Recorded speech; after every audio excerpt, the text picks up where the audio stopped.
शिवसेना उपजिल्हाप्रमुख युवासेना आज या ठिकाणी नितीन भाऊ गवई यांच्या माध्यमातून वन हक्काचे जे वेगवेगळे कायदे आहेत ते सामान्य माणसाचा कुठेतरी नुकसानीचे जे कायदे आहेत त्यांच्या लक्षात आलेले आहेत आणि त्यांच्यासाठी ते अनेक वर्षापासून गायरान जमीन असेल किंवा इतर वनक्षेत्रातले जे काही गोरगरीब जनता राहते तर त्या लोकांसाठी नितीन भाऊ गेल्या अनेक वर्षापासून कलेक्टर ऑफिस असेल मुंबईसारख्या शहरामधून तिथे आझाद मैदानावर त्यांनी वेगवेगळे उपोषण केलेले आहेत। परंतु हे सरकार गरिबांचं नसून हे सरकार कुठेतरी उच्चवर्गीयांसाठी असल्याचं या ठिकाणी आपल्याला लक्षात येतं आणि ठाकरे गटाच्या वतीने आम्ही या ठिकाणी त्यांना पाठिंबा देतो आणि त्यांच्या काही ज्या समस्या आहेत ज्या शेती जमिनी असतील किंवा त्यांचे घरं असतील की ज्या शासन चुकीच्या धोरणाचा वापर करून त्यांना बेघर करण्याचा प्रयत्न करत आहेत, भूमिहीन करण्याचा प्रयत्न करत आहेत, तर त्याच्यासाठी आमचा या सरकारला विरोध आहे आणि या आंदोलनाला आमचा पाठिंबा आहे। ज्या वेळेस या लोकांवर अन्याय होईल अशा प्रकारचा आम्ही शासनाला विरोध करू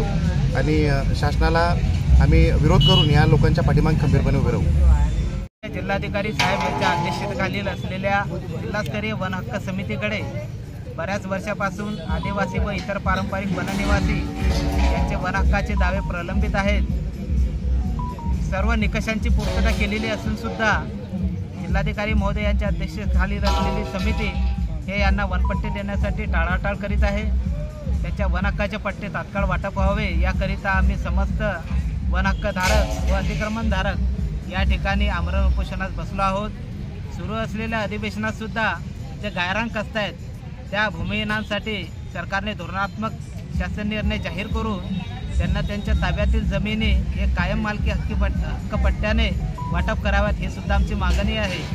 आमच्या मागण्यांची पूर्तता जर झाली नाही तर आम्ही या उपोषणापासून माघार घेणार नाही अशी आमची समस्त उपोषणकर्त्यांची भावना आहे। आपण जोपर्यंत आपल्या न्यायाची झाली होती तोपर्यंत आपण लोकांचं सहकार्य आपल्याला लाभते।